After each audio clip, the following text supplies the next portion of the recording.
करना चाहता हूं। जो तस्वीरें आप देख रहे हैं, जिस तरह का पथराव किया जा रहा है, जिस पत्थरों का इस्तेमाल किया जा रहा है, छतों से, अलग अलग जगहों से, क्या ये प्री प्लान था? क्या पूरी तैयारी करके आए थे? और क्या पुलिस का फेलियर आपको लगता है? देखिए, मैं एसएसपी मुरादाबाद रहा हूं और तब संभल जो है वो मुरादाबाद जिले का ही पार्ट था, पूरा एक जिला था। संभल एक सांप्रदायिक रूप से संवेदनशील कस्बा है और वहां पर पुलिस बल हमेशा, अधिकारी हमेशा बहुत अलर्ट रहते हैं और रहना भी चाहिए।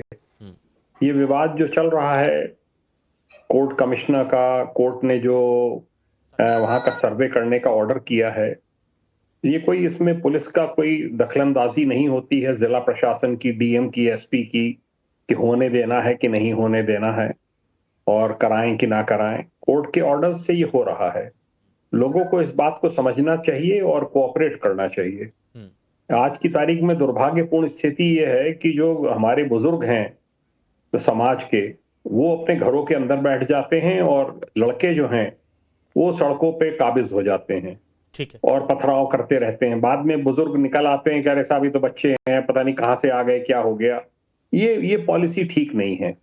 पहले से ही जब पता है कि आई हुई है कोर्ट की टीम, उनको सर्वे करने दीजिए, सर्वे करके अपने चले जाएंगे। कोई कब्जा तो करने आए नहीं है, कोई कब्जा हैंडओवर करने नहीं आए किसी दूसरे पक्ष को कि इतना उसको लेकर उग्र रूप धारण किया जाए। तैयारी सब है, पिछले कई दिनों से तैयारी थी संभल में, सबको पता है इस इश्यू का। डीएम, एसपी सब लोग कई बार लोगों से रिक्वेस्ट कर चुके हैं। पूरा पुलिस बल वहां डिप्लॉयड था। डिप्लॉयड ना होता तो कोई ना कोई अनहोनी सर्वे टीम के साथ भी हो सकती थी, इसीलिए ये कंट्रोल में किया गया है। अभी की तस्वीर है, क्योंकि वरिष्ठ पुलिस अधीक्षक हम देख रहे थे, खुद हेलमेट वगैरह ये सब पहनकर, अपने गार्ड्स पहनकर दंगाइयों को, जो उपद्रवियों, उनको दूर करने की कोशिश कर रहे थे, उपद्रवियों को दूर करने की कोशिश कर रहे थे। तो ये माने कि पुलिस प्रॉपर एक्टिव थी, वरना माहौल और ज्यादा बिगड़ सकता था।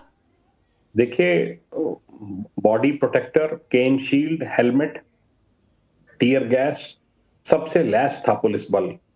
ये इसको प्रदर्शित करता है, ड्रोन कैमरे थे, वो इसको प्रदर्शित करता है कि पुलिस को पूरी आशंका इस बात की थी और तैयारी पूरी थी कि कोई लॉ एंड ऑर्डर की अगर सिचुएशन हो तो उसके लिए पुलिस बल तैयार रहना चाहिए। अच्छा, अगर ये बॉडी प्रोटेक्टर, केन शील्ड और हेलमेट ये सब नहीं होते पुलिस वालों के पास में, तो इसमें पुलिस की तरफ से भी बहुत कैजुअल्टीज हो सकती थी। जिस तरीके से बड़ी ईंटें फेंकी गई हैं, बड़े पत्थर फेंके गए हैं, ये ठीक नहीं है। और ईंटों को प्रॉपर 2 से 3 टुकड़ों में बांटा गया है, डिवाइड किया गया है कि फेंकने में आसानी हो। ये आप समझिए, यहां पर जितने भी टुकड़े हैं ना, आप समझिए। ये देखिए तस्वीर, ये तस्वीर लगाए रखिएगा, ये तस्वीर देखिए। हजारों लाखों की संख्या में इतने पत्थर हैं, देख रहा हूं ना, हजारों लाखों की संख्या में इतने पत्थर, उसको चलाने वाले और पेट्रोल और डीजल लगा, कहां से आ गए होंगे आग लगाने के लिए।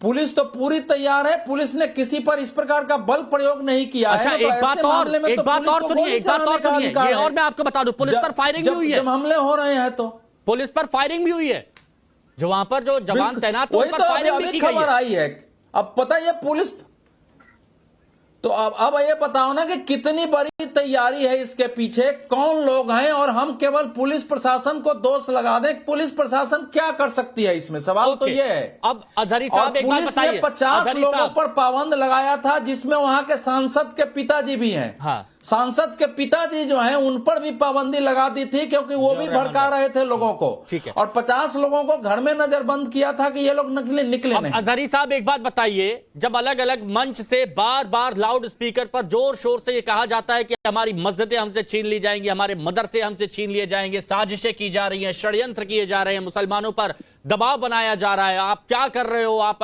अपने कौम के लिए सड़कों पर आ जाओ, हम सड़क पर आ जाएंगे तो ये हो जाएगा, वो हो जाएगा, रूह कांप जाएगी, तो क्या ये उसका रिजल्ट नहीं है?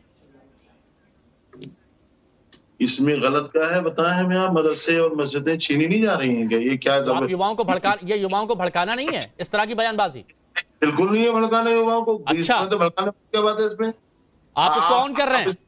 भड़काना आप कैसे कह दोगे आप इसको? अच्छा, हमारी इबादत गाहें हमसे कौन सा मस्जिद और मदरसा छीना गया है? बताया मैं बताया मस्जिद छीनी गई है भाई?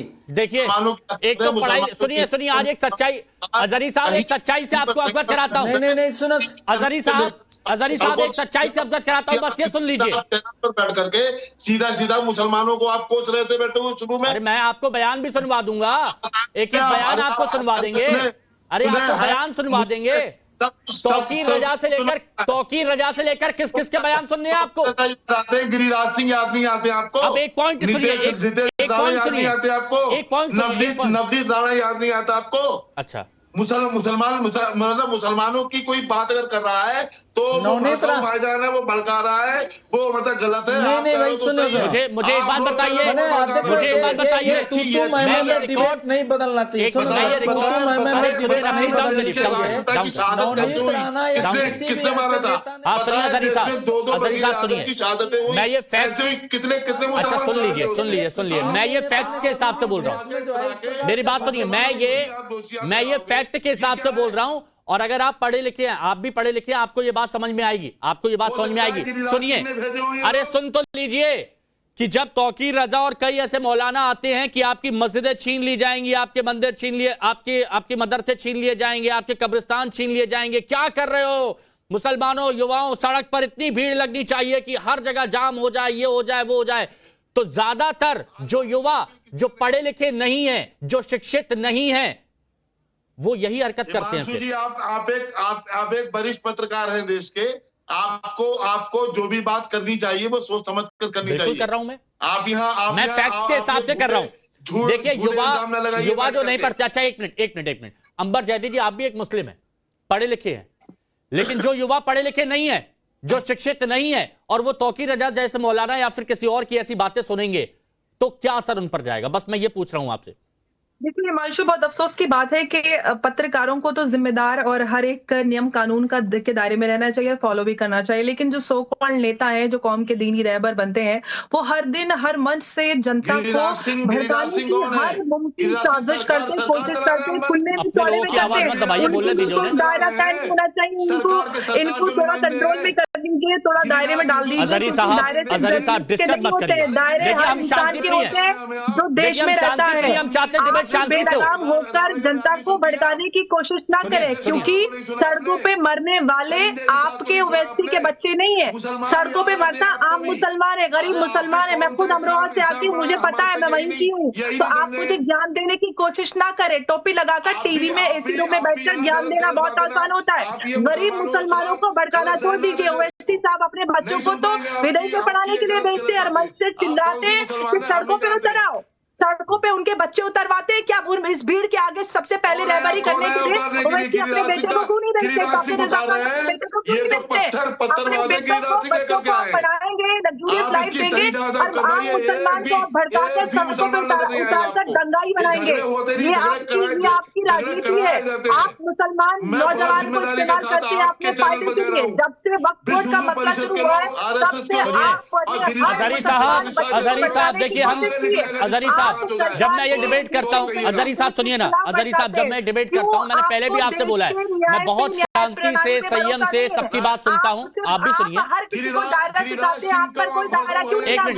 नाजिम भाई, अजहरी साहब तो जवाब नहीं देंगे। देखिए आप बोलिए, लेकिन सामने वाले को सुनिए भी तो। नाजिम भाई बताइए, जब इस तरह की तकरीरें की जाती हैं तो उसके बाद माहौल बिगड़ता नहीं है, उसका रिजल्ट ये नहीं है? प्लीज बताइए। और पीस पार्टी के प्रवक्ता हैं आप, तो पीस की बात पहले और समझिए।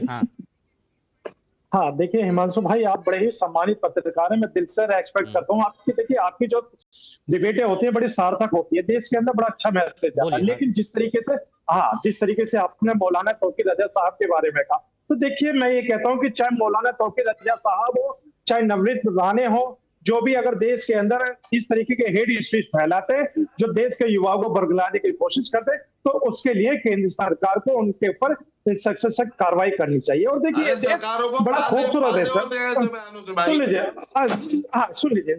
सुन लीजिए, मैं ये कहता हूँ कि देखिए जिस तरीके से माहौल देश का बिगाड़ने की कोशिश करी जा रही है, तो हम सभी की एक नैतिक जिम्मेदारी है देश का सौहार्द संभालने की। क्योंकि देखिए हिंदू भाई, मुस्लिम भाई, सिख भाई, ईसाई भाई, ये मुल्क सभी का है।